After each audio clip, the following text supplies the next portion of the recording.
नमस्कार विद्यार्थी मित्रांनो, myself Nihal sir, global online मराठीमध्ये आपलं स्वागत आहे. तर कवयित्री बहिणाबाई चौधरी उत्तर महाराष्ट्र विद्यापीठ जळगाव पेठ 2021 च्या परीक्षेसाठी एन्व्हायरमेंट म्हणजे पर्यावरण या विषयावरील महत्त्वाचे प्रश्न आपण आज डिस्कस करणार आहोत. म्हणजे मोस्ट इम्पॉर्टंट क्वेश्चन्स आपण आज डिस्कस करणार आहोत. तर आज आपलं लेक्चर फर्स्ट आहे, ज्यामध्ये एन्व्हायरमेंट या विषयावरील सर्व कन्सेप्ट जो आहे तो आपण क्लिअर करणार आहोत. व्हिडिओ लेक्चर सुरू करण्याआधी एक महत्त्वपूर्ण सूचना: जे विद्यार्थी या विद्यापीठातून प्रिपरेशन करत आहेत त्यांच्यासाठी पेपर वन करिता कम्प्लीट कोर्स आम्ही प्रोव्हाइड करत आहोत, ज्यामध्ये तुम्हाला full syllabus video lectures, full syllabus notes आणि 20 full syllabus test series on research methodology हे प्रोव्हाइड केले जातील, जे की तुमच्या एक्झामिनेशन मध्ये तुमच्या प्रिपरेशन साठी उपयुक्त ठरणार आहेत. ठीक आहे. या व्यतिरिक्त तुम्हाला कम्प्लीट गायडन्स दिला जाईल तुमच्या पीएचडी ऍडमिशन करिता. ठीक आहे. तर हे सर्व तुम्हाला जर जॉईन करायचं असेल तर खाली दिलेल्या नंबरवरती तुम्ही कॉन्टॅक्ट करू शकता. ओके. आणि ह्या कोर्सची फीस जी आहे ती आहे फक्त 499 रुपये. ठीक आहे. तर लवकरात लवकर जॉईन करा आणि लाभ घ्या या पूर्ण कोर्सचा. तर सुरू करूया आजच्या लेक्चरला. फोटोस्फेअर इज डिस्क्राइब्ड ऍज द, जर फोटोस्फेअर असतो त्याला कशा प्रकारे किंवा कशा पद्धतीने त्याचं वर्णन केलं जाऊ शकतं. Right. A, lower layer of atmosphere म्हणजे वातावरणाचा खालचा थर, त्याला फोटोस्फेअर म्हटलं जातं. की B, visible surface of the sun from the which radiation emanates, म्हणजे सूर्याचा एक असा थर जो की वरचा थर जो की विजिबल असतो, डोळ्याला दिसतो म्हणजे विजिबल असतो, त्यातून रेडिएशन जे निघत असतात त्याला फोटोस्फेअर म्हटलं जातं. की C, wavelength of solar spectrum, solar spectrum जो असतो, सौर स्पेक्ट्रम, ओके, त्याची तरंग लांबी याला फोटोस्फेअर म्हटलं जातं. की डी, नन ऑफ दी अबो, की वरीलपैकी कुठलाही ऑप्शन बरोबर नाही. ओके. तर फोटोस्फेअर म्हणजे थोडक्यात काय असतं की सूर्याचा एक असा थर असतो ज्यामधून रेडिएशन्स निघत असतात, जे की एक विजिबल लेअर असतो सूर्याचा. बरोबर. कारण आपल्याला माहिती आहे सूर्याचे खूप लेयर्स असतात, हे का नाही. ते मधील लेयर जे असतात, सूर्याचे अंतर्भागातील जे लेयर असतात ते आपल्याला विजिबल नसतात, ते आपल्या डोळ्याला दिसत नाहीत. जो सूर्याचा वरचा थर असतो जो की विजिबल असतो तो आपल्याला दिसतो, आणि त्यामधून जे रेडिएशन्स निघत असतात त्याला फोटोस्फेअर म्हटलं जातं. ठीक आहे. तर या ठिकाणी आपण बघू शकता की सूर्याचे कसे लेयर्स आहेत. हा सर्वात मधला लेयर जो असतो तो असतो इनर कोर. त्यानंतरचा जो लेयर असतो त्याला बोलतात रेडिएटिव्ह झोन. त्यानंतर असतो कन्व्हेक्शन झोन, सब सरफेस झोन, त्यानंतर असतो फोटोस्फेअर, जो की आपल्याला क्वेश्चन मध्ये विचारला गेला होता. आणि फोटोस्फेअरच्या नंतर असतो क्रोमोस्फेअर आणि कोरोना. ठीक आहे. तर फोटोस्फेअर काय असतो? Photosphere visible surface of the sun from which is emitted most of the sunlight that reaches earth directly, म्हणजे सूर्यावरती जे सूर्यकिरण पडत असतात आणि सूर्यकिरण जे आलेले आहेत सूर्याच्या कोणत्या लेअर मधून, त्या लेअरला काय म्हटलं जातं? फोटोस्फेअर म्हटलं जातं. ठीक आहे. तर हे होता photosphere. It is all about the photosphere. वळूया पुढील प्रश्नाकडे. Which of the following dam is not on Narmada river, म्हणजे असा कुठला डॅम आहे ऑप्शन्स मध्ये दिलेला जो की नर्मदा रिव्हर वरती स्थितीत नाही. Okay. A, Indira Sagar project. B, Maheshwar hydel power project. C, Jobat project. की डी, कोयना पॉवर प्रोजेक्ट. तर इंदिरा सागर प्रोजेक्ट असेल, माहेश्वर हायडल पॉवर प्रोजेक्ट असेल किंवा जोबॅट प्रोजेक्ट असेल, हे तिन्ही कशावरती स्थितीत आहेत? नर्मदा रिव्हर वरती. बरोबर. परंतु कोयना पॉवर प्रोजेक्ट जो आहे तो नर्मदा रिव्हर वरती स्थितीत नाही. त्यामुळे प्रश्न काय विचारलेला आहे? लक्ष द्या. Not on Narmada river. Okay. जो की नर्मदा रिव्हर वरती नाही. त्यामुळे Koyna power project is the right answer. Why Koyna power project is the right answer? तर इथे आपण एक्सप्लेनेशन मध्ये बघूया. इंदिरा सागर प्रोजेक्ट जो आहे तो इंदिरा सागर डॅम वरती आहे. Is multipurpose dam project. Okay. जो की मध्य प्रदेश मध्ये आहे, नर्मदा रिव्हर वरती.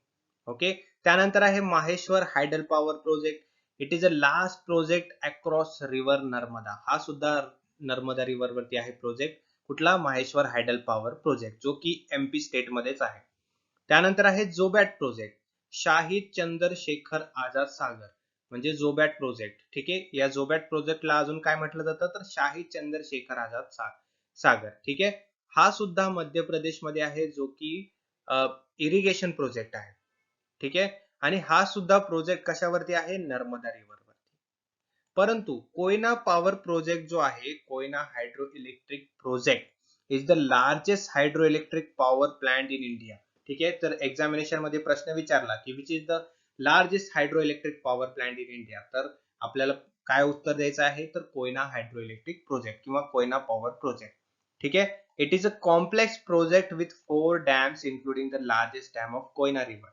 म्हणून ऑप्शन डी आपलं राईट आन्सर होतं, जे की कोयना पॉवर प्रोजेक्ट जो की कोयना रिव्हर वरती महाराष्ट्रामध्ये स्थितीत आहे. आणि बाकीचे 3 जे प्रोजेक्ट आहेत, Jobat project, Maheshwar hydel power project आणि इंदिरा सागर प्रोजेक्ट, हे कोणत्या रिव्हर वरती आहेत? नर्मदा रिव्हर. ठीक आहे. पुढील प्रश्न, सेरिकल्चर इज, सेरिकल्चर म्हणजे काय? रेशीम शेती कशाला म्हटली जाते? A science of a various kinds of serum, म्हणजे विविध प्रकारचे सिरम जे असतात सायन्स मध्ये त्याला सेरिकल्चर म्हटलं जातं. आर्टिफिशियल रिअरिंग ऑफ फिश, माशांचे कृत्रिम पालन असतं. की C art of silkworm breeding, म्हणजे रेशीम कीटकांची पैदास करणे, त्याची कला, त्याची आर्ट जी असते त्याला सेरिकल्चर म्हटलं जातं. की D study of various cultures of a community, म्हणजे एका पर्टिक्युलर कम्युनिटीचे वेगवेगळे कल्चर जे आहेत त्याची स्टडी करणे म्हणजे सेरिकल्चर असतं. तर सेरिकल्चर म्हणजे थोडक्यात काय असतं, जी आर्ट असते, एक कला असते सिल्कवर्म ब्रीडिंगची, म्हणजे रेशीम कीटक जे असतात त्यांची पैदास करणे, त्यांचं प्रोडक्शन, राईट, त्याला म्हणतात सेरिकल्चर, त्याला म्हणतात रेशीमची शेती. ओके, बोलूया. Location of sugar industry in India is shifting from north to south because of. जर शुगर इंडस्ट्री जी असतात, साखर कारखाने, ते इंडियामधील साखर कारखाने नॉर्थ वरून म्हणजे उत्तर भारतामधून साऊथला येत आहेत किंवा साऊथला शिफ्ट होत आहेत. ठीक आहे. म्हणजे उत्तरेकडून दक्षिणेला शिफ्ट होण्याचं कारण काय आहे? शुगर इंडस्ट्रीजचं. ए चीप लेबर, म्हणजे साऊथ साइडला दक्षिणेकडे चीप लेबर असतं, स्वस्त श्रम असतो. की बी एक्सपांडिंग रिजनल मार्केट, म्हणजे प्रादेशिक बाजार जो आहे त्याचा विस्तार होत आहे. C cheap and abundant supply of power, right, जे स्वस्त आणि मुबलक वीज पुरवठा असतो. की D high yield and high sugar content in sugarcane, की ऊसामध्ये जास्त उत्पन्न आहे आणि उच्च साखरेचं प्रमाण आहे साऊथच्या ऊसामध्ये किंवा दक्षिणेकडील ऊसांच्या पिकामध्ये. ठीक आहे. तर याचं रिझन काय आहे तर डी जास्त प्रमाणात साखरेचं प्रमाण असतं आणि जास्त प्रमाणात उत्पन्न आहे ऊसामध्ये, शुगर केन मध्ये. कुठे? साऊथ इंडियामध्ये. त्यामुळे नॉर्थ साइडचे जे शुगर इंडस्ट्री जे आहे ते साऊथ मध्ये शिफ्ट होत आहे. ठीक आहे. या ठिकाणी आपण बघू शकता की काही टिपिकल रिझन्स आहेत ज्यामुळे नॉर्थचे जे साखर कारखाने आहेत ते साऊथ मध्ये शिफ्ट होत आहेत. म्हणजे फॉर एक्झाम्पल महाराष्ट्र, केरळ या ठिकाणी ते शिफ्ट होत आहेत. तर ट्रॉपिकल क्लायमेट जे आहे पेनिन्सुलर इंडियाचं ते हाय यील्ड असतं, म्हणजे त्यामध्ये उत्पन्न जास्त असतं ऊसाचं आणि साखरेचं प्रमाण सुद्धा जास्त असतं. हाय सुक्रोज कंटेंट, म्हणजे साखरेचं प्रमाण जे आहे ते साऊथ साइडला जास्त असतं ऊसामध्ये. त्यानंतर long crushing season in south, in north India it last from November to February 4 months, while in south it lasts from October to May or even in June, nearly 8 months. म्हणजे जे long crushing season जे आहे ते north साइडला फक्त 4 महिन्यापर्यंत असतं, परंतु साऊथ साइडला जे आहे महाराष्ट्र वगैरे जे स्टेट आहे त्यामध्ये 8 महिन्यापर्यंत असतं. ठीक आहे. त्यामुळे काही हे जे टिपिकल रिझन्स आहेत त्यामुळे नॉर्थ साइडचे शुगर इंडस्ट्री साऊथला शिफ्ट होत आहे. पुढील प्रश्न, the area covered bye forest in India is about, म्हणजे इंडियामध्ये फॉरेस्टने किती जागा व्यापलेली आहे? फॉरेस्ट म्हणजे जंगलाने किती व्यापलेले क्षेत्र आहे? ए 46.32%, 33.50, 24.56 की डी 19.21%. तर इंडियामध्ये 24.56 म्हणजे 24.56% एवढा एरिया जो आहे तो जंगलाने व्यापलेला आहे. ठीक आहे.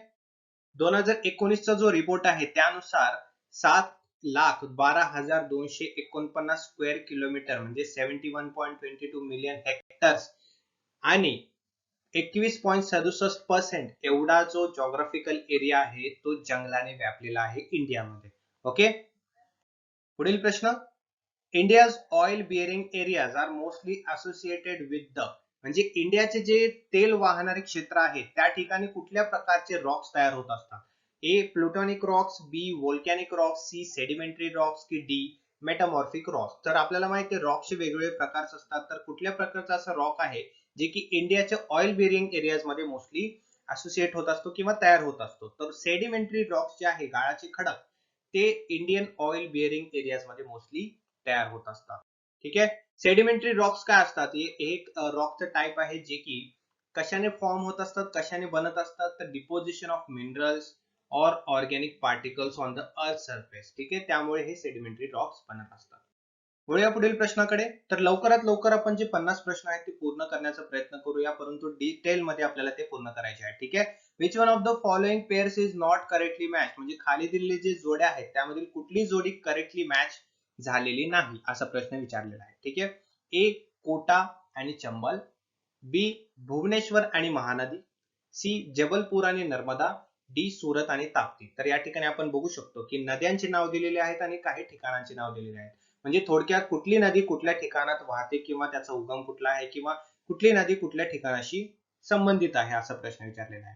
तर खालीलपैकी कुठले पेर जो आहे, कुठली जोडी जी आहे ती करेक्टली मॅच झालेली नाही, तर भुवनेश्वर आणि महानदी. तर वळूया पुढील प्रश्नाकडे. Nagarjuna Sagar project is situated on the river, म्हणजे नागार्जुन सागर हा एक प्रोजेक्ट आहे, तो कुठल्या नदीवर स्थितीत आहे?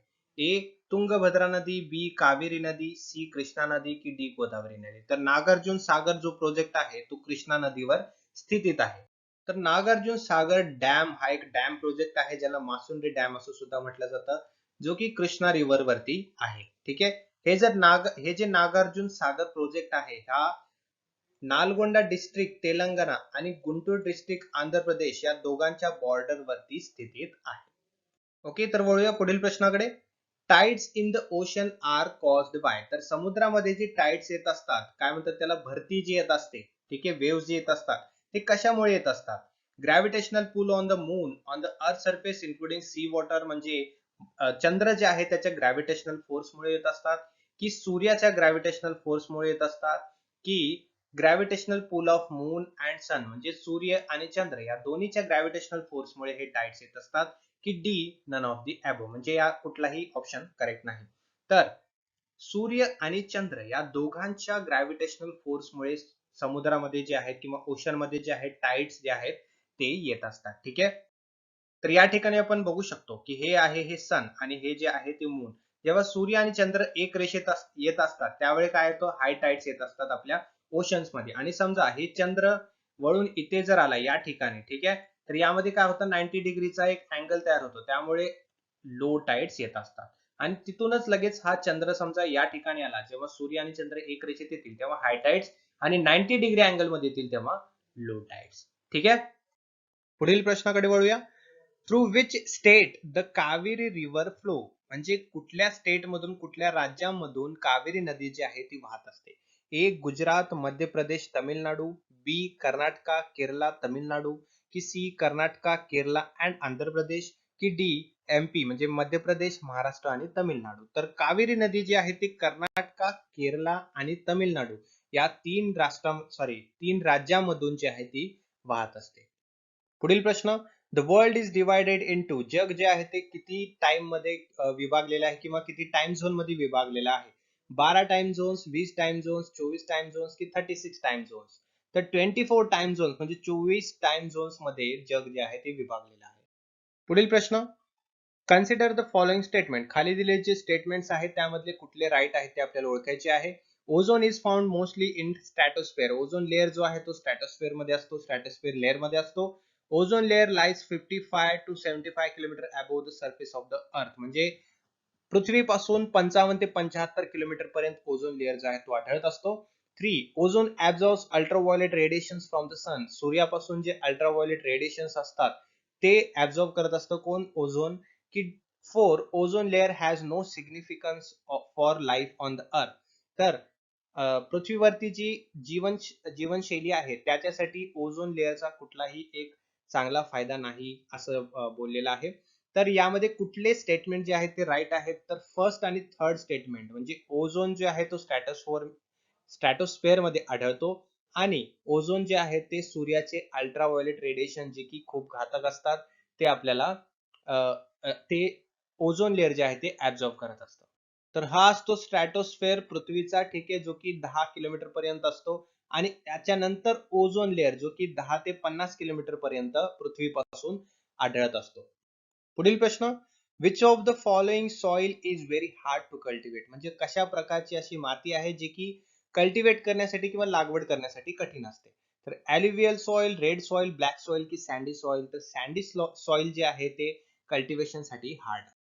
तर सँडी सॉइल कल्टिव्हेशन साठी हार्ड का असतं? कारण सँडी सॉइल जे आहे त्यामध्ये पाण्याचं जे पाणी हे जे आहे ते ऍब्झॉर्ब होत नाही किंवा पाणी जे आहे त्यामध्ये टिकत नाही. ठीक आहे, म्हणजे काय होतं, पाण्याचं most of the time drainage होत असतं त्या सँडी सॉइल मधून, त्यामुळे सँडी सॉइल मध्ये कल्टिव्हेशन हार्ड असतं. पुढील प्रश्न, ऍटमॉस्फिअर एक्झिस्ट बिकॉज म्हणजे वातावरण जे आहे ते कशामुळे अस्तित्वात आहे, त्याचं रिझन काय आहे अस्तित्वात येण्याचं?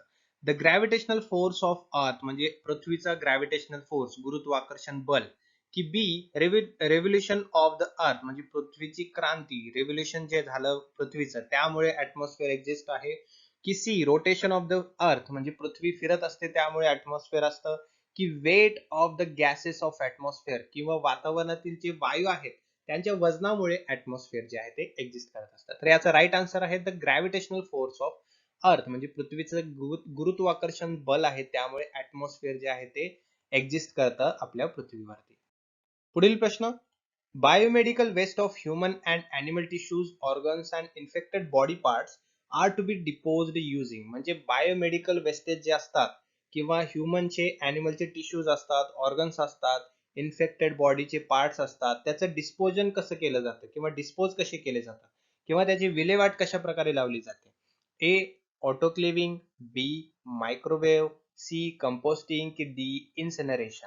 तर इन्सिनरेशन जे असतं त्यामध्ये काय केलं जातं, बायोमेडिकल वेस्टेज जे असतात ह्युमनचे ॲनिमलचे जे टिश्यूज असतात, ऑर्गन्स असतात किंवा इन्फेक्टेड बॉडी पार्ट्स असतात त्यांना इन्सिनरेशन केलं जातं म्हणजे थोडक्यात त्यांना जाळलं जातं आणि त्यांची विल्हेवाट लावली जाते. पुढील प्रश्न, which one of the following cause harm to human health म्हणजे कुठलं असं कारण आहे जे की ह्युमन हेल्थला हार्म करत असतं किंवा हानिकारक असतं? A organic farming, B using of pesticides, C using solar vehicles की डी प्रोटेक्टिंग फॉरेस्ट? ठीक आहे, तर कुठला असं हार्मफुल आहे ह्युमन हेल्थला? तर युजिंग पेस्टिसाइड्स, बरोबर, की आपल्याला माहिती आहे शेतीमध्ये जे पेस्टिसाइड्स वापरले जातात त्यामुळे ह्युमन हेल्थला हार्म होत असतं. पुढील प्रश्न, the zone of excessively dry climate with very cold temperature throughout the year correspondence to म्हणजे असा कुठला झोन आहे जिथे की वर्षभर ड्राय क्लायमेट असतं म्हणजे कोरडं हवामान असतं आणि तिथला टेम्परेचर जे आहे तो खूप थंड असतो किंवा कोल्ड असतो? ठीक आहे, तर ए आर्क्टिक डेझर्ट आहे, टुंड्रा आहे, अल्पाईन मेडोज आहेत की अंटार्क्टिका आहे? तर आर्टिक डेझर्ट, ठीक आहे, आर्क्टिक डेझर्ट जे आहे त्या ठिकाणी 12 महिने कोल्ड वातावरण असतं, कोल्ड टेम्परेचर असतं आणि तिथलं जो हवामान आहे ठीक आहे तो कोरडा असतो. पुढील प्रश्न, laterite soil develop as a result of, laterite soil एक सॉइलचा प्रकार असतो, मातीचा प्रकार असतो, तो कशामुळे डेव्हलप होत असतो? ठीक आहे, deposits of alluvial, deposits of loess, leaching की कंटिन्यूड व्हेजिटेशन कव्हर? तर लेटरलाइट सॉइल जे आहे ते कशामुळे हे होत असतं, डेव्हलप होत असतं? तर लीचिंगमुळे. पुढील प्रश्न, which of the following reverse is not a tributary of a Indus? ठीक आहे, इंडसची कुठली नदी ट्रिब्युटरी नाहीये किंवा उपनदी नाही? ठीक आहे, ए सतलज, बी झेलम, सी भगीरथी की डी चेनाब?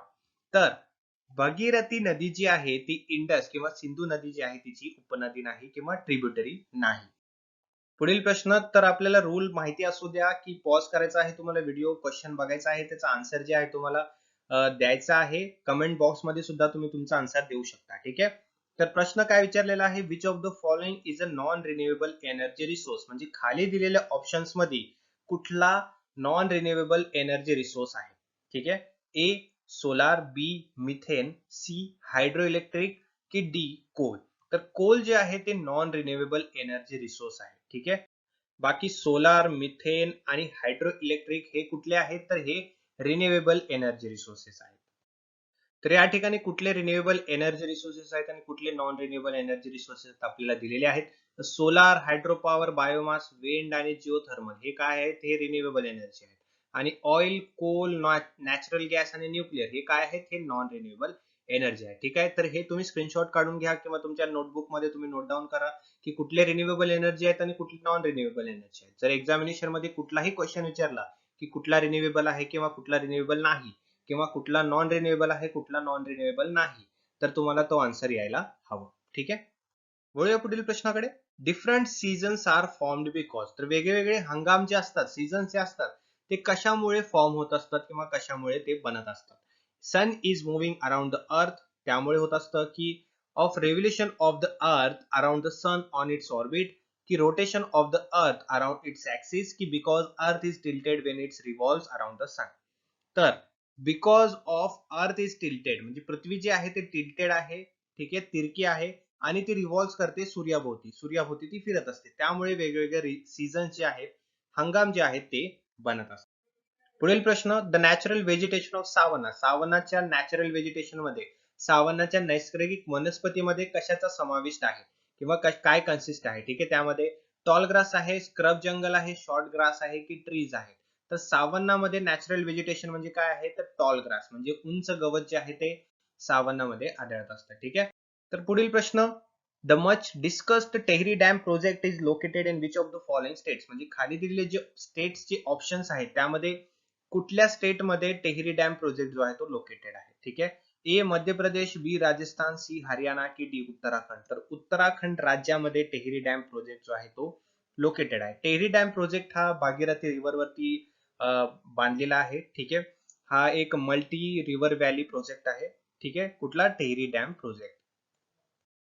पुढील प्रश्न, which of the following is the biggest fresh water lake in India, म्हणजे भारतामध्ये सर्वात मोठा ताज्या पाण्याचा तलाव कुठे आहे किंवा कुठला आहे. ए डाल लेक, बी सुखना लेक, सी लोकटक लेक की डी वुलार लेक. तर वुलार लेक जो आहे तो भारतामध्ये सगळ्यात मोठा ताज्या पाण्याचा लेक आहे, ठीक आहे, लेक म्हणजे तलाव आहे. पुढील प्रश्न, the biggest reserve of thorium are in, थोरियमचा सर्वात मोठा साठा कुठल्या ठिकाणी आहे, India, China, the Soviet Union की युएसए. तर थोरियमचा सर्वात मोठा साठा जो आहे तो इंडियामध्ये आहे. तर थोडक्यात थोरियम काय असतं, थोरियम एक नॅचरल अकरिंग रेडिओ ऍक्टिव्ह एक मेटल असतो जो की डिस्कवर केला गेला होता 1828 मध्ये, ठीक आहे. त्याचा सर्वात मोठा साठा, त्याचा सर्वात मोठा रिझर्व्हर जे आहे ते इंडियामध्ये आढळत आहे. पुढील प्रश्न, the term regur refers to, regur या शब्दाचा अर्थ काय आहे, lateral soil, black cotton soil, red soil की डेल्टाइक अल्युवियल सॉइल. तर रेगर म्हणजे काय, तर रेगर म्हणजे ब्लॅक कॉटन सॉइल, ठीक आहे. तर असा कुठला प्रश्न आला एक्झामिनेशन मध्ये, रेगर म्हणजे काय, तर ब्लॅक कॉटन सॉइल त्याचा अर्थ असतो. पुढील प्रश्न, the fertility of the soil can be increased by growing, जे सॉइल आहे, जी माती आहे, त्याची सुपीकता कशा प्रकारे वाढवली जाऊ शकते. ए सिरियल्स, तृणधान्य, बी फायबर क्रॉप्स म्हणजे फायबर पिके, सी लेग्युम्स म्हणजे शेंगा की डी रूट क्रॉप्स. तर फर्टिलिटी कशी वाढवू शकतो आपण मातीची, तर लेग्युम्समुळे म्हणजे शेंगामुळे, ठीक आहे. पुढील प्रश्न, हाऊ मेनी एमडीजीज आर देअर, एमडीजीज म्हणजे मिलेनियम डेव्हलपमेंट गोल, ठीक आहे. एमडीजी किती आहेत, त्याचे गोल्स किती आहेत, ए 8 आहेत, बी 10 आहेत, सी 12 आहेत की डी 15 आहेत.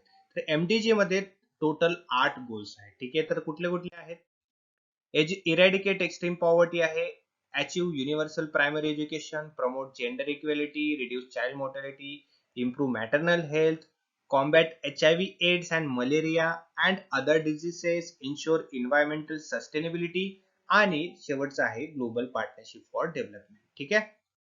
पुढील प्रश्न, which of the following is not an MDG म्हणजे मिलेनियम डेव्हलपमेंट गोल. तर आपण आताच बघितलं की 8 गोल्स काय काय असतात एमडीजी चे, त्यानुसार खाली दिलेल्या ऑप्शन्स मध्ये कुठला एक गोल तो एमडीजी चा नाही. Improve maternal health, achieve universal access to safe drinking water, sanitation and hygiene, C ensure environmental sustainability and achieve universal primary education. तर एमडीजी मध्ये achieve universal access to safe drinking water and sanitation hygiene हा जो गोल आहे तो MDG चा नसून तर SDG चा तो गोल आहे, त्यामुळे बी इज द करेक्ट आन्सर. पुढील प्रश्न, द सस्टेनेबल डेव्हलपमेंट गोल्स म्हणजे एसडीजी, ठीक आहे, रिप्लेस्ड द एमडीजीज इन इयर 2050 म्हणजे 2015 मध्ये एसडीजी ने एमडीजी ला रिप्लेस केलं, ठीक आहे. How many proposed SDGs are there, म्हणजे एसडीजी मध्ये आता टोटल गोल्स किती आहेत. आपण बघितलं की एमडीजी मध्ये जसे 8 गोल्स आहेत तर एसडीजी मध्ये तसेच 17 गोल्स आहेत, ठीक आहे. या ठिकाणी 17 गोल्स आहेत, याचा तुम्ही स्क्रीनशॉट काढून तुमच्या मोबाईल मध्ये, लॅपटॉप मध्ये ठेवू शकता किंवा तुम्ही व्हिडिओ पॉज करून तुमच्या नोटबुक मध्ये सुद्धा हे गोल्स जे आहेत 17 एसडीजी चे ते लिहू शकता, ठीक आहे. वळूया पुढील प्रश्नाकडे, where are the most of the earth active volcanoes concentrated, म्हणजे पृथ्वीवरती सर्वात जास्त व्होल्कॅनो ज्वालामुखी जे आहे ते कुठे केंद्रित आहे. ए युरोपमध्ये, बी पॅसिफिक ओशन मध्ये, सी आफ्रिकामध्ये की डी साऊथ अमेरिकामध्ये? तर सर्वात जास्ती पॅसिफिक ओशन, प्रशांत महासागर जे आहे त्या ठिकाणी पृथ्वीवरती सर्वात जास्त व्होल्कॅनोज कॉन्सन्ट्रेटेड आहे. ठीक आहे. पुढील प्रश्न, the coldest place on the earth म्हणजे पृथ्वीवरती सर्वात थंड ठिकाण कुठलं आहे? हॅलिफॅक्स, चिकागो, सियाचेन की वोर्कोयान्स्क जे की अंटार्क्टिकामध्ये आहे? तर वोर्कोयान्स्क जे आहे ते सर्वात जास्त थंड ठिकाण आहे पृथ्वीवरील. ठीक आहे, जो की अंटार्क्टिकामध्ये आहे. Which of the following pairs of the river dam project and the state in which it is located is not correct? खाली दिलेले काही रिव्हर डॅम्स आहेत, प्रोजेक्ट्स आहेत आणि ते कुठल्या स्टेट मध्ये लोकेटेड आहेत त्याच्या पुढे दिलेले आहेत. तर कुठला पेअर आहे, कुठली जोडी जी आहे ती करेक्ट नाही असा प्रश्न विचारलेला आहे. तर यामध्ये कुठली जोडी करेक्ट नाही? तर तुंगभद्रा आणि तमिळनाडू ही जी जोडी आहे ती करेक्ट नाही. ठीक आहे. बाकी गांधी सागर आणि मध्य प्रदेश जोडी बरोबर आहे. भाकरा नांगल, पंजाब, हिराकुंड आणि ओरिसा हे सर्व जोड्या जे आहेत ते राईट आहे. वळूया पुढील प्रश्नाकडे. When does the moon comes between the sun and the earth म्हणजे चंद्र जो आहे तो सूर्याच्या आणि पृथ्वीच्या मध्ये कोणत्या वेळेला येत असतो? ए लुनार एक्लिप्स म्हणजे चंद्रग्रहण, सोलार एक्लिप्स म्हणजे सूर्यग्रहण, साइड रियल डे की फुल मून डे? तर मून जो आहे, चंद्र जे आहे ते सूर्य आणि पृथ्वीच्या मध्ये कधी येत असतो? तर सोलार एक्लिप्सच्या वेळेस म्हणजे सूर्यग्रहणच्या वेळेस. ठीक आहे. पुढील प्रश्न, which of the following is cold stream म्हणजे कुठला खाली दिलेल्या ऑप्शन्स मध्ये कुठला थंड प्रवाह आहे? ए क्युरेसिया, B Labrador, C gulf of stream की डी हकुना हटाटा? ठीक आहे. तर लॅब्राडोर जे आहे तो काय आहे? तो कोल्ड स्ट्रीम आहे. वळूया पुढील प्रश्नाकडे. Solar eclipse takes place when? Solar eclipse जे आहे, सूर्यग्रहण जे आहे ते केव्हा होत असतं? आपण मागील प्रश्नामध्ये सुद्धा बघितलं की जेव्हा पृथ्वी आणि सूर्य या दोघांच्या मध्ये जेव्हा चंद्र येत असतो त्यावेळेस काय होत असतं? Solar eclipse. ठीक आहे. त्यामुळे राईट आन्सर काय आहे? The moon comes between the sun and the earth. Okay, option A is the correct answer. पुढील प्रश्न, in what time period did the United Nations member states work to achieve their Millennium Development Goals? म्हणजे कुठल्या कालावधीमध्ये United nations member जे आहे त्यांनी millennium development गोल जे आहे त्याला अचीव करायचं ठरवलं होतं? ठीक आहे. ए 1990 ते 2015, 2000 ते 2015, सी 2000 ते आतापर्यंत की डी 1990 ते 2005? तर मिलेनियम डेव्हलपमेंट गोल जो आहे त्याचा कालावधी होता 2000 ते 2015. ठीक आहे. म्हणजे 2000 पासून 2015 पर्यंत म्हणजे 15 वर्षामध्ये मिलेनियम डेव्हलपमेंट गोल जो आहे त्याला अचीव करायचा होता. वळूया पुढील प्रश्नाकडे. Mercury and lead are toxic elements that cause म्हणजे मर्क्युरी आणि लीड हे काय आहेत? हे टॉक्सिक आहेत म्हणजे विषारी घटक आहेत. त्याच्यामुळे काय परिणाम होत असतो? ते कशासाठी कारणीभूत ठरतात? नॉइज पोल्युशन साठी ठरतात, एअर पोल्युशन साठी, वॉटर पोल्युशन साठी की लँड कंटॅमिनेशन साठी? तर मर्क्युरी म्हणजे पारा आणि लीड म्हणजे शिसे हे कशासाठी विषारी घटक आहेत? तर लँड कंटॅमिनेशन साठी. म्हणजे हे काय करत असतात? जमीन जी आहे त्याला दूषित करत असतात. ठीक आहे. Agricultural activities such as tilling, harvesting, heating and ventilation are direct consumes of म्हणजे मळणी, कापणी, गरम करणे किंवा वायू विजन यासारखे जे घटक आहेत शेतीविषयक. ठीक आहे. तर यामुळे काय होत असतं? कशाचं सेवन होत असतं? काय कंझ्युम होत असतं? एनर्जी कंझ्युम होत असते, एअर कंझ्युम होत असते, सूर्य कंझ्युम होत असतं की हीट उष्णता कंझ्युम होत असते? तर या सर्व गोष्टीमुळे एनर्जी जी आहे ती कंझ्युम होत असते. ठीक आहे. The human activity among the following which causes maximum environmental pollution having regional and global impact म्हणजे अशी कुठली ह्युमन ऍक्टिव्हिटी आहे ज्यामुळे की एन्व्हायरमेंटला पोल्युशन होत असतं रिजनली आणि ग्लोबली सुद्धा? ठीक आहे. अर्बनायझेशन, इंडस्ट्रियलायझेशन, ऍग्रिकल्चर की मायनिंग? तर इंडस्ट्रियलायझेशन मुळे काय होत असतं? एन्व्हायरमेंटला हार्म होत असतं, भले ते रिजनली असेल किंवा ग्लोबली असेल. ठीक आहे. तर पुढील प्रश्न आहे, production, transformation and use of energy are the major problems of? तर प्रोडक्शन असेल, उत्पादन असेल, परिवर्तन असेल आणि ऊर्जेचा वापर. ठीक आहे. हे कशाचे मुख्य प्रॉब्लेम्स आहेत? मेजर प्रॉब्लेम्स आहेत. Industrial activity, sustainable development, global warming की ऍसिड रेन? तर इंडस्ट्रियल ऍक्टिव्हिटीजचे हे प्रॉब्लेम्स आहेत मेजरली. ठीक आहे. तर मी घाई करत आहे आन्सर्स द्यायला बिकॉज आपल्याला कमीत कमी वेळेमध्ये जास्तीत जास्त प्रश्न सोडवायचे आहेत आणि मी प्रयत्न करतोय की कमीत कमी वेळेमध्ये तुम्हाला जास्तीत जास्त इन्फॉर्मेशन प्रोव्हाइड करता येईल. ठीक आहे. त्यामुळे व्हिडिओ थोडा घाईमध्ये होत आहे. पुढील प्रश्नाकडे वळूया. A chemical industry is not a cause of? Chemical industry जी आहे त्याचं कारण काय नाही असा प्रश्न विचारलेला आहे. A air pollution, B noise pollution, C water pollution की डी न्यूक्लिअर पोल्युशन. तर केमिकल इंडस्ट्रीमध्ये न्यूक्लिअर पोल्युशन जे आहे त्यामुळे होत नसतो. ठीक आहे, म्हणजे केमिकल इंडस्ट्रीमुळे न्यूक्लिअर पोल्युशन जे आहे ते होत नसतं. पुढील प्रश्न, which of the following describe something that comes from the environment and it is used by humans. म्हणजे असा कुठला घटक आहे जो की आपल्याला एन्व्हायरमेंट निसर्गाकडून मिळत असतो आणि आपण त्याचा वापर करत असतो, म्हणजे ह्युमन त्याचा वापर करत असतो. त्याला काय म्हटलं जातं? नॅचरल रिसोर्सेस, अर्थ मॅटर, एन्व्हायरमेंट रिसोर्सेस की पोल्युटंट्स. तर ऑब्व्हियसली नॅचरल रिसोर्सेस आणि एन्व्हायरमेंट रिसोर्सेस या दोन्हीमध्ये डाऊटफुल असणार. ठीक आहे, तर नॅचरल रिसोर्सेस जे आहे ते राईट आन्सर आहे. तर दोन्हीमध्ये हा फरक आहे की एन्व्हायरमेंटल रिसोर्सेस जे आहे ते कॉम्बिनेशन असतं नॅचरल रिसोर्स आणि ह्युमन बिंग रिसोर्सेस. ठीक आहे, म्हणजे माणसाने बनवलेले ऍक्टिव्हिटीज, माणसाच्या ऍक्टिव्हिटीज मधून जे रिसोर्सेस तयार होतात ते, आणि नॅचरल रिसोर्सेस या दोन्हीचं कॉम्बिनेशन म्हणजे एन्व्हायरमेंट रिसोर्सेस. आणि नॅचरल रिसोर्सेस मध्ये कुठलाही ह्युमनचा एक घटक नसतो, तो टोटली नॅचरल असतो, त्यामुळे तो नॅचरल रिसोर्स असतो. ठीक आहे, पुढील प्रश्न, which of the following is not a water born disease. ठीक आहे, खालीलपैकी कुठला आजार आहे जो की वॉटर बॉर्न डिझीज नाहीये? Measles, typhoid, cholera, hepatitis. तर मिझल्स जे आहे, गोवर ज्याला आपण म्हणतो, तो वॉटर बॉर्न डिझीज नाही. ठीक आहे, पुढील प्रश्न, which of the following units used for measuring the turbidity of water. म्हणजे पाण्याची गळती मोजण्यासाठी काय मेजरमेंट केलं जातं किंवा त्याला मेजर करण्यासाठी काय युनिट यूज केलं जातं? EAU फॉर्मेजिंग attenuation units, FNU, NTU की ऑल ऑफ द अबोव. तर हे सर्व जे आहेत वरचे EAU, FNU, NTU हे सर्व यूज केले जातात मेजर करण्यासाठी टर्बिडिटी ऑफ वॉटर, म्हणजे पाण्याची गळती मोजण्यासाठी हे सर्व टेक्निक्स यूज केले जातात. Which of the following pollutants are responsible for the cause of smog. Smog म्हणजे फॉग आणि पोल्युशन या दोघांचं मिश्रण जे असतं त्याला स्मॉग असं म्हटलं जातं. तर त्यामध्ये कुठले पॉल्युटंट्स असतात?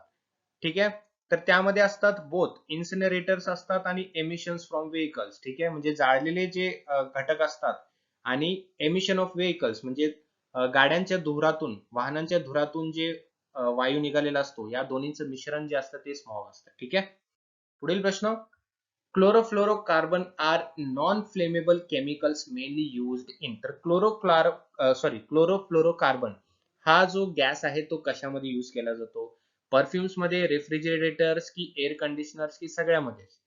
तर ऑल ऑफ द अबो, म्हणजे परफ्यूम झालं, रेफ्रिजरेटर झालं, एअर कंडिशनर झालं, या सर्व गोष्टीमध्ये क्लोरोफ्लोरोकार्बन हा जो नॉन फ्लेमेबल केमिकल आहे तो युज केला जातो. ठीक आहे, पुढील प्रश्न, which of the following is called the secondary air pollutants. म्हणजे खाली दिलेल्या ऑप्शन्स मध्ये कुठला दुय्यम वायू प्रदूषक आहे? ठीक आहे, PAN spans, ozone, carbon monoxide, nitrogen dioxide. तर ओझोन जो आहे त्याला म्हटलं जातं सेकंडरी एअर पोल्युटंट. ठीक आहे, पुढील प्रश्न, in case of which of the following primary pollutants the man made contribution to global emission is more compare to that from natural resources. ठीक आहे, नॅचरल रिसोर्सेसला कम्पेअर केलं तर असा कुठला एक पोल्युटंट आहे जो की मानवाच्या ऍक्टिव्हिटीजमुळे सर्वात जास्त ग्लोबली पसरत आहे किंवा ग्लोबली त्याचं एमिशन जास्त प्रमाणात आहे? ठीक आहे, तर असा कुठला एक सोर्स आहे किंवा एमिशन आहे, ग्लोबल एमिशन, जो की मॅनमेड ऍक्टिव्हिटीजमुळे जास्त पसरत आहे? A sulphur dioxide, B nitric oxide, C methane की डी कार्बन डायऑक्साइड. तर carbon dioxide is the right answer.